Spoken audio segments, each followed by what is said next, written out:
Mhm.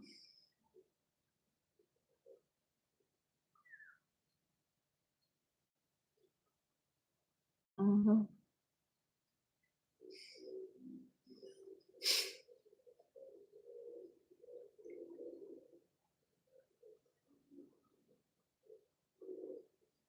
Mhm. Mhm.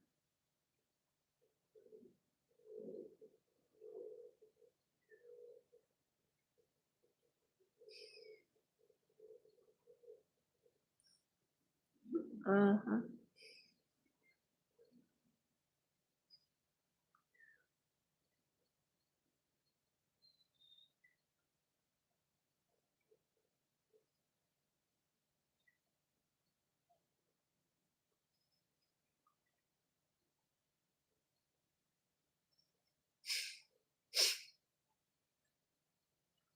Malindo.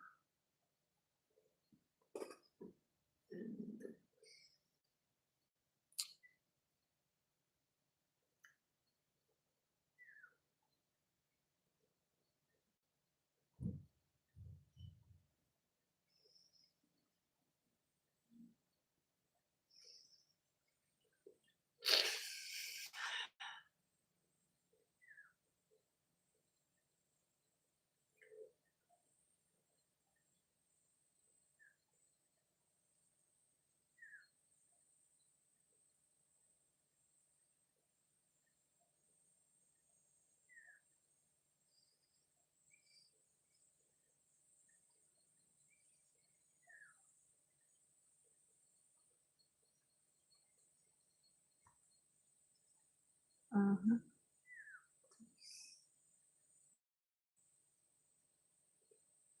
Meron na ba? May nanonood na ba? Dali, tingnan natin kung may nanonood na ba. Meron na. Yan. Hello. Yan. Yan. Okay. So, tayo po ay nag-share lang, no, sa ating groups. Yan. Tapos, yan. Tayo ay start na. Hello po. Maraming po salamat doon sa mga nag-drop by sa ating page, no? Yan. Okay. Yes. Okay, guys, no? So, eto na nga mga kaibigan, tayo po ay start na po sa ating live ngayon. At eto nga po mga kaibigan, syempre usap-usap lang tayo dito. Tamang kwentuhan lang tayo, no, mga kaibigan, no? Patungkol po sa, syempre sa politika. Politika, atin pong kokomentuhan, no, yung tungkol po sa politics sa mga nangyayari ngayon, no? Gusto ko lang komentuhan yung isang sinabi, no, ni Vice President Sara Duterte na yung pera daw, no, yung mga ninanakaw daw ay hindi daw inilalagay sa bangko. Yan po ang sinabi ni Vice President Sara Duterte. Yung mga ninanakaw ay hindi daw nilalagay sa bangko. Nasabi ko nga guys, siya po ay nahuli. Nahuli sa kanyang sariling bibig. Nung sinabi po niya na ang mga ninanakaw ay hindi nilalagay sa bangko, nahuli po siya sa sarili niyang bibig. Oy, nandito na si Norma Valencia, 3167. Hello, good morning, Madam Admin Rich. Good morning din po sa inyo, Norman Valencia, 3167. Maraming salamat po sa pag-drop by dito sa ating page, no? Salamat po. Yan. So, salamat din po sa mga ah, sabi ni Benito Carinos, 5185, those are the teams. So, yan. So, yung nga po sinabi ni Vice President Sara Duterte, no, na ang mga pera daw na ninanakaw ay hindi daw nilalagay sa bangko. Which is, kinumpirma po. Kinumpirma po ni Vice President Sara Duterte na hindi talaga nilalagay ang mga ninakaw na pera sa bangko, kundi sa mga maleta at sa mga duffel bags, no? Yan. So, ito po kasi mga kaibigan, kumpirmado po na si Sara Duterte ay merong 6.7 billion, no? Confirm po ito by AMLAC. Na si Sara Duterte ay merong 6.7 billion bank transactions. Don't match her SALN declarations. So si Sara po may 6.7 billion na bank transactions sa kanyang sariling accounts na hindi po nagtutugma sa kanyang SALN declaration. So Sara Duterte's net worth peaks at 88 million based on her SALNs, which shows no declared cash or cash deposits for several years, raising questions over her wealth and financial disclosures. So makikita po natin yung kung atin pong dadaanan or babalikan muli yung sinabi po ni Vice President Sara Duterte na hindi daw po inilalagay sa bangko yung mga perang ninakaw, which is kinumpirma po niya.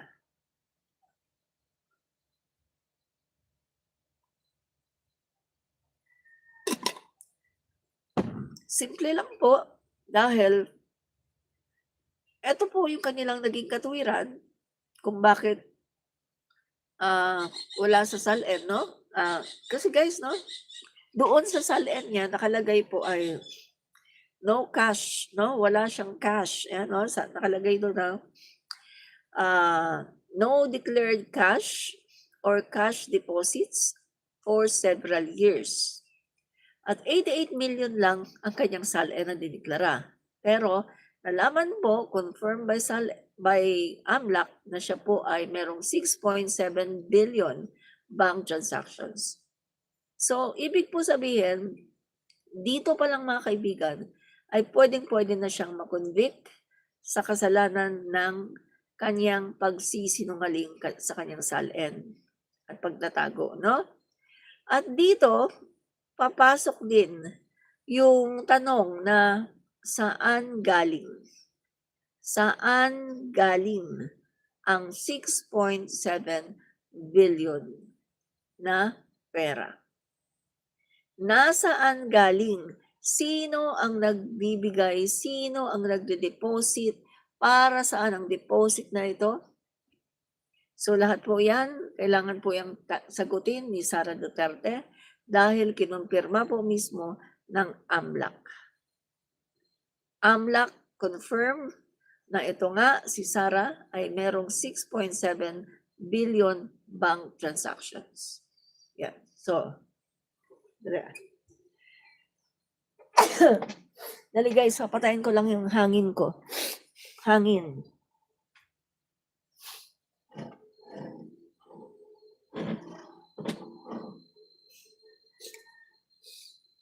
At ako'y so, ibig sabihin, etong si Sara ay hindi siya millionaire. Hindi siya milyonaryo, kundi siya ay billionaire. No wonder mga kaibigan, ganun-ganun na lang. Diba sabi nga niya, nung may nagtanong sa kanya, binibilang niyo ba magkano yung nagagastos niyo? Kasi 150 million ang bayad kay Kaufman monthly. How come na nakakapagbayad sila? Kung 88 million lang ang kanyang SALN, no? So,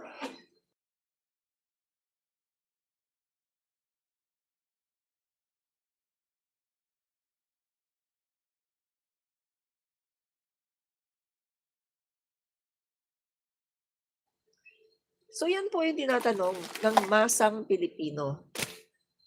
Paano nangyayari na nakakapagbayad itong mga Duterte ng 150 million monthly kay Kaufman? Kasi kung ating susumahin, si dating Pangulong Duterte ay nasa isang taon at isang buwan na nakakulong sa dahig. at nagbabayad ng 150 million kada buwan para kay Kaufman. So, ibig sabihin, ang naibayad na kay Kaufman ay pumapatak na nasa bilyones. Right? Kung 88 million lang ang SALN ni Sara Duterte at si Digong naman ay nagdeklara ng 33 million lang, kahit pagsamahin mo ang 88 at 33 million, hindi nila mababayaran si Kaufman. Pero hindi ba kayo nagtataka, mga DDS na mga bugok, kung bakit nakakabayad ang mga Duterte? Eto na, lumabas na, confirmed by AMLAC, na si Sara Duterte ay merong transactions, bank transactions, 6.7 billion. Balita ko si Sara daw ay nag-meltdown. Nag-meltdown daw, no? Balita ko. Nag-meltdown.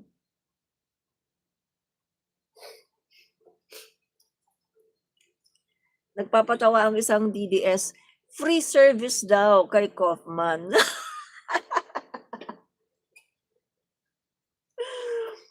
Alam mo ba ng balita nga na si Kaufman daw ay mukhang pera? Yan ang balita mukhang pera daw si Kaufman. Merong dating kliyente yan, no? Na leader din ng bansa. Pagkatapos nung medyo hindi na nakakapagbayad, ang ginawa ni Kaufman, binitawan ang kaso. Kasi hindi na nakakapagbayad. Kaya yung sinasabi mong free service kay Kaufman, are you kidding? Or are you an idiot? Tanga ka ba? Free service.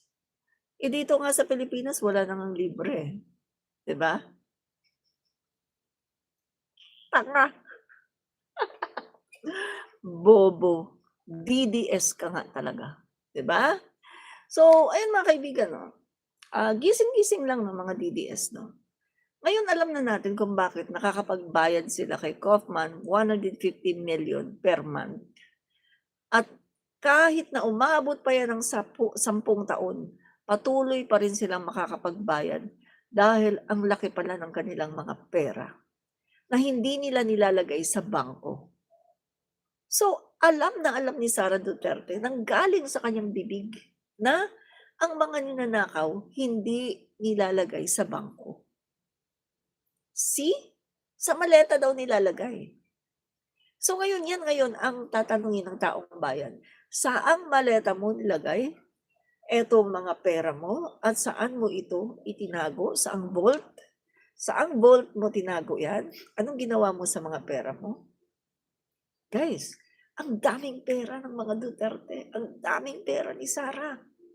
Kaya naman pala magtataka ka, yung kanilang mga influencer na wala namang mga trabaho, magtataka ka bigla, uy, nasa The Hague. My God! Nakakapunta sa The Hague hindi lang isang beses maraming beses. Yung kanilang mga DDS vloggers, nakakapunta ng The Hague. My God! Kami nga nasa administrasyon. Hindi nga kami maisama ni PBBM sa kanyang mga lakad sa ibang bansa. Hindi nga kami maisama para makapag-cover. Dito lang kami sa Pilipinas. Pero ito Duterte, grabe. Naisasama ang kanilang mga influencer sa ibang bansa. Ang mahal-mahal ng ticket sa The Hague. My God. Alam niyo ba ang ticket sa The Hague? Umaabot yan ng mga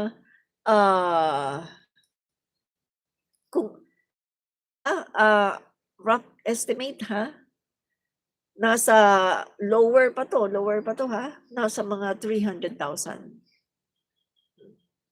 Lower pa yan. Yung kasama namin dati na sa pag-rally si Attorney Enzo Recto, di ba, mapunta ng The Hague yun. Sabi niya, grabe ang mahal ng ticket sa The Hague. Tapos, nandyan pa yung accommodation, ang mahal. Pagkain pa. Mamumulubi ka daw talaga. Kailangan mo ng maraming donasyon. Pero yung mga influencer na mga DDS, nakakapunta sila sa The Hague. Oo. Hindi ba kayo nagtataka? Ay hindi na talaga kayo magtataka dahil ang daming pera ni Duterte, ang daming pera ni Sara. Kaya hindi na talaga kayo magtataka kung bakit ang kanilang mga influencers na wala namang mga trabaho ay nakakapunta sa dahig. At, mind you, ang mga influencers nila umamin sila sa hearing ng TRICOM, ha? Nandun kami, alam ko yun, nandun kami, nandiyan yung mga influencers ng mga DDS, nandun kami nagko-cover. Umamin sila, ha? Hindi sila monetize. Hindi sila binabayaran ng Facebook. Hindi sila binabayaran. Hindi sila monetize. Hindi katulad namin, monetize kami. Kaya independent kami kahit walang magbayad sa amin. Pero hindi sila monetize. Kasi nga, okay lang magkaroon sila ng violation kasi meron silang monthly. O, di ba? Doon mo makikita yung mga bayaran ng mga tunay. May mga monthly sila. At ang monthly nila, walang bababa. Walang bababa sa 100,000. My God, yung mga influencer na mga 1 million. Ganon. Ganon. Kadami ng pera. Di ba? Kaya kita nyo kung manira sa gobyerno natin, ganon-ganon na lang. Kita nyo kung gumawa sila ng fake news, hindi sila natatakot. Kasi grabe bayaran ka. Bayaran ba naman sila ng 1 milyon? Kung magkaroon sila ng kaso, makakapagbayad sila ng piyansa, makakapagbayad sila ng mga abogado. 1 milyon ba naman monthly? Overflowing ang pera ni Sara Duterte. Overflowing ang pera ng mga Duterte. Kaya yung mga pambubudol ni Digong sa inyo, mga DDS, yung pambubudol ni Digong sa inyo, na mahirap lang siya, na purposely minsan nagsusuot ng sapatos, natanggal na yung swelas, para sabihin na mahirap lang siya to cover up yung kanyang mga pagnanakaw at ng mga illegal na mga activities na nagbibigay sa kanya ng pera. At kunwari, yung kanyang bahay, yung green na gate, eto mahirap lang ako, ay ito lang yung bahay ko. Pero ang daming properties, ang daming bahay, may mga mansion. At lumabas yan, lumabas yan, yung napakarami niyang properties, di ba? Inireveal yan ni Senator Sonny Trillanes. Yung napakadaming properties ng mga Dutertes. Hindi ba kayo nagtataka? Sabi ko nga, until now, si Sara Duterte, pagdating kay Trillanes, hindi niya makasuhan. Hindi man lang ba kayo nagtataka, mga DDS? Bakit sa dami ng mga pasabog ni Senator Sonny Trillanes, hindi siya makanti ni Sara Duterte? Hindi siya makanti ni Sara. Hindi siya makasuhan ni Sara. Tingnan mo nga si Madriaga, lately lang lumabas at nagsabi na ganito, ganyan. Kinasuhan niya, perjury. Pero si Trillanes noon pa yan. Lumabas pa sa Committee on Good Governance at ang daming ni-reveal pagkatapos kinumpirma pa ng AMLAC. Pero hindi kinakanti ni Sara Duterte, hindi kinakasuhan ni Sara Duterte. Alam niyo ba kung bakit hindi siya kinakasuhan ni Sara? Kasi nga naman, takot si Sara. Kasi alam kasi ni Sara, kapag kinasuhan niya si Trillanes, ngayon, pupunta na yun ng korte. Mapupush ngayon si Trillanes na ilabas ang lahat-lahat ng mga ebidensya. At ayaw ni Sarang mangyari yun dahil mas malalagay siya sa trouble at hindi niya yan kayang lusutan dahil napakaraming ebidensya ni Trillanes. Di ba kayo nagtataka, mga DDS? Hindi kayo nagtataka? Bakit hindi makasukasuhan ni Sara Duterte si Trillanes sa kabila ng kanyang mga pasabog? Sa kabila ng kasasabi ng mga DDS influencer na fake news daw si Trillanes, na si Trillanes daw ay ganito, nag-iimbento, ganyan-ganyan. Oh, really? Kung talagang nag-iimbento si Trillanes, di ba dapat malakas ang loob nyo? Di 'Di ba dapat malakas ang loob niyo para kasuhan si Trillanes? Pero hindi siya makanti ni Sarah. Dahil alam ni Sarah na kay Trillanes ang lahat.